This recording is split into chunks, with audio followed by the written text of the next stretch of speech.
시청자 여러분 반갑습니다. 김종필 TV 김종필입니다. 2021년 새해가 밝았습니다. 새해는 밝았지만 엄혹한 세상입니다. 새해 복 많이 받으시기 바랍니다. 복의 핵심이 건강입니다.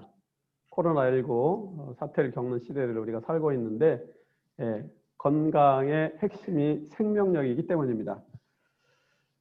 모두에 말씀드린 대로 새해로 바뀌었고 2021년이 됐지만 우리를 둘러싼 지금의 현실은 대단히 엄혹합니다. 그래서 김종필 TV를 통하여 또 내일신문을 통하여 여러분들에게 이게 얼마나 심각한 상황이고 또 비관적 전망이 근거가 얼마나 있는지에 대해서 공유했습니다. 한번 잘 여러분들 염두에 두시고 올 한 해를 잘 건강하고 활력은 유지하면서 걸어갔으면 좋겠습니다.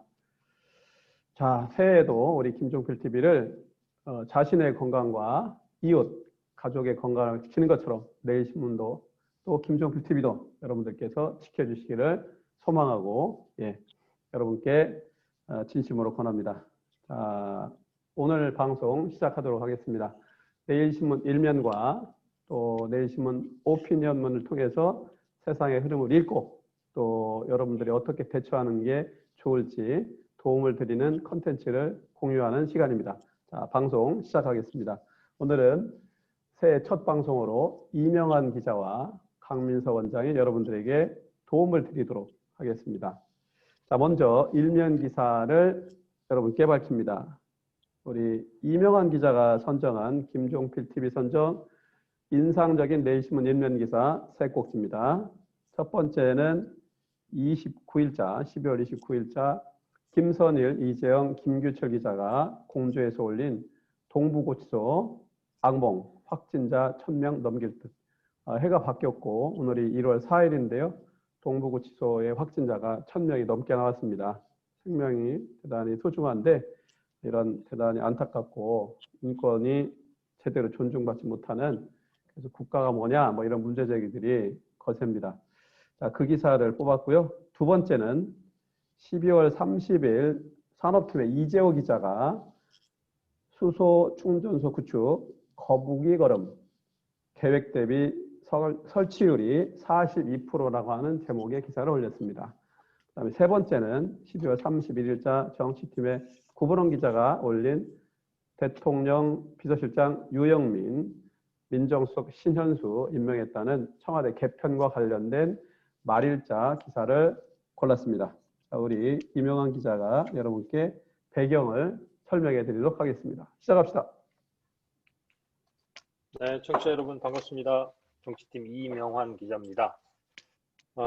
오늘은 아무래도 코로나19 상황이 새해에도 계속되고 있으니까 이것과 관련된 뉴스를 전해드려야 되는데 거의 매일 1000명 정도의 국내에서 확진자가 발생하고 있어서 확진자가 발생했다는 거는 사실 이제 뉴스 측면에서는 그렇게 크게 주목도를 갖는 뉴스는 아닙니다만 이 뉴스를 굳이 선정하게 된 거는 동부구치소는 서울 그 송파 문정동에 있는 법정시설이에요. 그러니까 교도소 개념이다 이렇게 생각을 하면 되는데 여기가 이제 정부가 관리하는 시설이란 말이죠. 정부가 관리하는 교정시설인데 여기에서 확진자가 오늘 기준으로 지금 1068명, 1068명이 나온 거예요.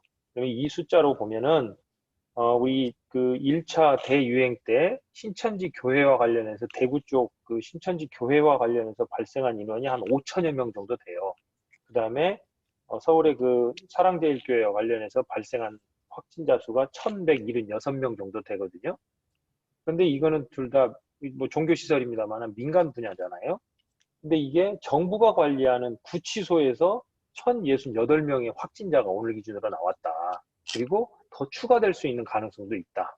이렇게 본다라고 하면 세계 최고의 방역 실적을 자랑하면서 K방역이라고 우리 스스로가 자랑해 왔는데 이 허점을 정부가 먼저 만들어버렸다는 측면에서 100번을 지적받아도 할 말이 없다라고 생각을 하는 겁니다. 그래서 이제 이것도 우리 이제 내일신문에 김선일, 김규철, 이재영 기자가 이 기사를 취재를 하면서 출고한 내용들도 이런 겁니다. 서울 동부구치소는 말씀드렸던 것처럼 문정동 법조타운 안에 있어요. 근데 이 시설이 어떻게 돼 있냐면 원래는 성동구치소라고 있었는데 이게 한 15,000평 정도 되는 규모의 그 성동구치소, 넓은 평형의 구치소였는데 여기에 이제 그 주변이 다 아파트 단지로 구성이 됐단 말입니다. 이러다 보니까 서울시하고 정부하고 이 땅을 바꿔요. 그래서 이 시설을 서울 SH공사가 이제 그 기존에 있는 성동구치소 자리를 확보를 하고 건물을 한 10,000평 정도 되는 곳에 이 동부구치소를 새로 지어주는 겁니다. 그런데 이 시설이 어떻게 돼 있냐면 지하 2층이 지상 10층이에요. 그러니까 겉에서 봤을 때는 무슨 벤처기업 단지처럼 생겼어요.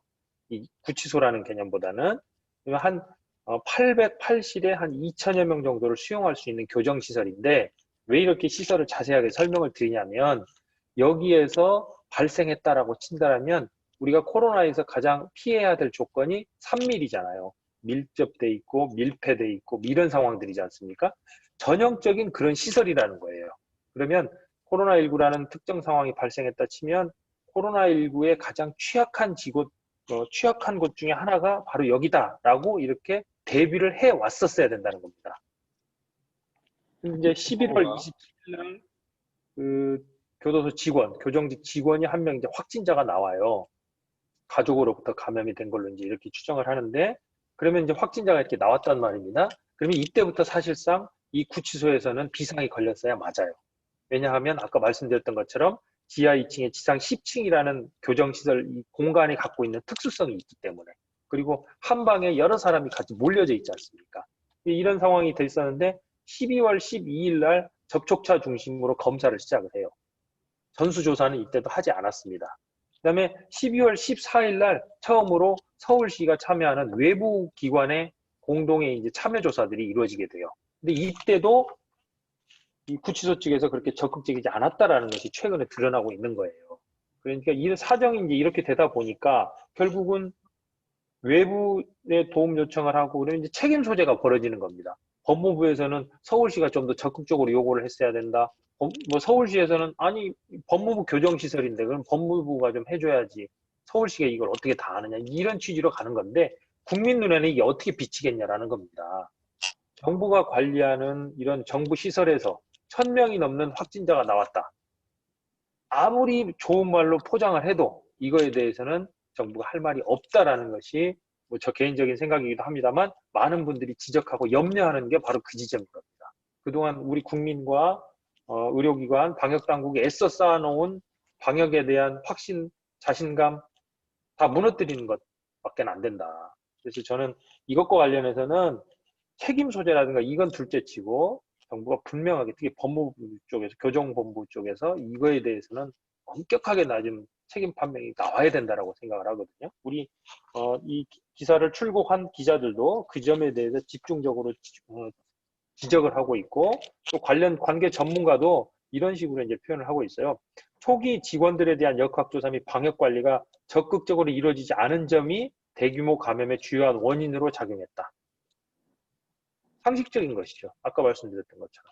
그래서 이 부분에 대해서는 근데 우리나라 지금 교정시설 전체적으로 봤을 때 그 동부구치소에서 현재 1,068명의 확진자가 나왔고요. 그 다음에 이제 국내 지금 교정시설에서 1,115명의 확진자가 나왔거든요. 그러니까 다른 교정시설에서는 비교적 잘 관리를 하고 있다. 그러니까 이쪽 지역에서 유독 많이 나온 측면이 있는데 특히 정부기관에서의 이런 대규모 감염 사태 다시는 없도록 다시 한번 우리가 꼼꼼하게 살펴봐야 되는 그런 선례가 됐다. 이런 평가를 내릴 수 있을 것 같습니다. 예. 자, 두 번째 숙제로 넘어가겠습니다. 두 번째는 수소 충전소 구축 거북이 걸음 계획 대비 설치율 42%다라는 기사를 우리 산업팀의 이재호 기자가 12월 30일 날 출고를 했습니다. 여러 번 말씀드렸습니다만 수소와 관련돼서는 우리 문재인 정부가 신년 그 정부 후반기부터 그린 뉴딜, 디지털 뉴딜, 사회 안전망 강화 이게 크게 세 가지 정책으로 추진하는데 그 가운데 그린 뉴딜의 한 영역으로 수소와 관련된 산업들을 많이 얘기를 하고 있는데요. 국내에 이제 세계적으로 이제 그렇게 흔치 않습니다만 수소 상용차를 이미 우리 현대자동차가 만들어서 공급을 하고 있거든요. 근데 이걸 제 주변에도 이용하시는 분들이 많이 있어요. 근데 문제는 수소차가 한 번 충전해가지고 한 600km 이상을 갈 수 있다. 그러면은 전체적으로 보면 세계적인 경쟁력을 갖고 있다. 뭐 이런 평가들을 얘기를 하는데 소비자 입장에서 생각을 해보면 적은 용량을 가지고 멀리 가는 건 좋은데 충전할 곳이 없다고 생각을 해보면 그럼 이거 어떻게 될 거냐. 굉장히 불편하지 않습니까? 그러니까 지금 제 주변에서도 수소차를 구매를 한 분이 있는데 이걸 한번 충전하는데 1시간 이상 이동을 해야 된다든지 아니면 대기 시간이 1시간 걸린다든지 이러면은 거기에 따르는 피해 혹은 그 기대 효과 이게 감축될 수밖에 없지 않습니까? 근데 지난해에 국내 수소 충전소가 72개가 있는데 계획 대비의 42% 정도밖에 안 됐다라는 거예요. 원래 계획은 171기를 설치하는 거였는데 72기밖에는 설치가 안 됐다라는 겁니다. 근데 왜 이렇게 됐느냐? 가장 큰 거는 수소 충전소에 대한 안전성의 의구심. 그래서 결국은 주민 민원 발생 측면들이 가장 크다. 그 다음에 이제 지자체 인허가 문제가 있고요.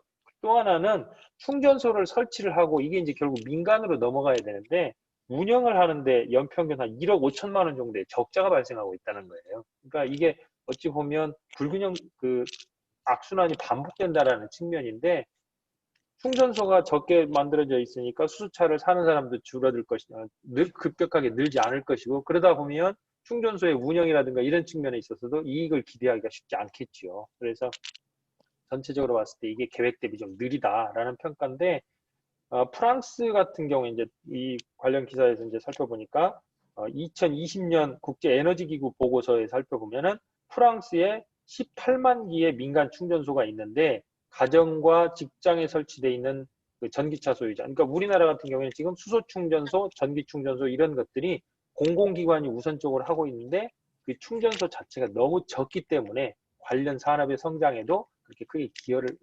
성장이 둔화하는 빠르게 성장하지 못하는 그 원인이 되고 있다라는 측면들을 지적을 하고 있습니다.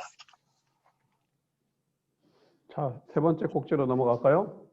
네, 세 번째는 문재인 대통령이 이제 작년 말입니다. 12월 31일자 기사에서 이제 그 청와대 개편과 관련된 대통령 비서실장을 유영민 전 과기정통부 장관, 그다음에 민정수석에는 신현수 전 국정원 기획조정실장을 임명을 했다라는 기사인데요. 요거는 청와대 개편뿐만 아니라 우리 내각 개편과 같이 맞물려서 돌아가고 있다라는 측면인데 우선 청와대 개편과 관련해서 보면 대통령 비서실장은 말씀드렸던 대로 유영민 전 과기정통부 장관 이분이 이제 부산대 수학과 졸업을 하신 분이에요. 그 다음에 이제 소프트웨어 엔지니어 출신인데 LG전자에서 오랫동안 일을 하셨던 분이에요.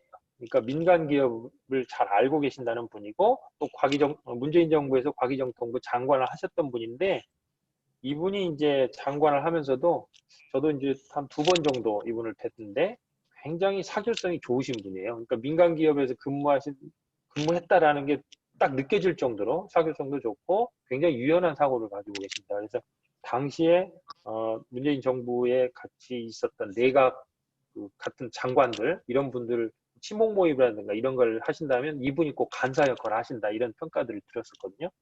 또 이낙연 총리는 당시에 밤의 총리다 뭐 이런 표현까지 붙여가면서 이분이 굉장히 활동량이 높다 이제 이렇게 평가를 해주셨는데 아무래도 근데 이제 대통령 비서실 개편과 관련해서 당초 언론이 예상했던 거는 뭐 실세 실장이 온다라면서 누구누구 이름을 많이 거론을 하고 했었는데 대통령으로서는 이런 그 유영민 실장을 임명했다라는 측면에서 본다면 아마도 이제 임기 마지막을 같이 하는 실장이 될 건데 그 의미가 아무래도 어떤 특정 정책에 대한 그러니까 뭐 한 방향으로 쫙 몰아가기보다는 여러 가지 측면에서 조율하고 이걸 같이 당정 간에 혹은 당청 간에 이런 조화를 추진하는 데 있어서 조금 더 유능한 그 방면에 특화되어 있는 분을 선택한 것 아닌가 이제 이런 평가를 받고 있고요. 그 다음에 민정수석에 이제 신현수라는 분을 임명을 하게 된 계기는 아마 이제 이건 이렇게 봐야 될 것 같습니다. 문재인 정부 출범 후에 소리가 끊겼어요. 네, 네, 이제 들립니다. 문재인 정부에서 민정수석의 검찰 출신을 임명한 첫 번째 사례입니다.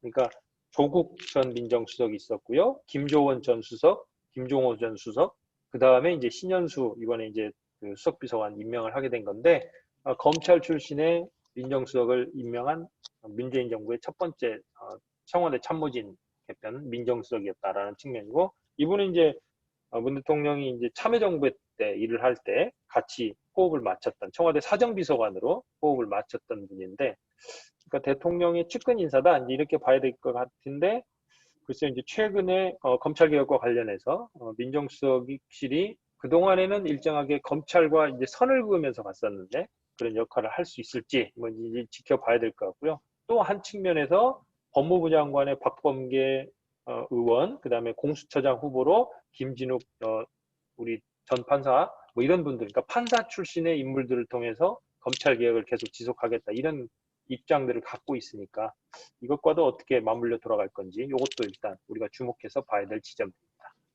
이상입니다. 예, 부산파 신임 청와대 대통령 비서실장과 측근 신현수 민정수석의 얘기였습니다. 자, 이제 뭐 청와대 개편은 내각 그 개편 즉 개각하고 이렇게 다 연계되어 있습니다. 좀 입체적으로 보실 필요가 있고요. 자, 우리 이명환 기자가 그 배경과 또 추이에 대해서 친절하게 설명해 드렸습니다. 자, 수고하셨습니다. 박수로 마치겠습니다.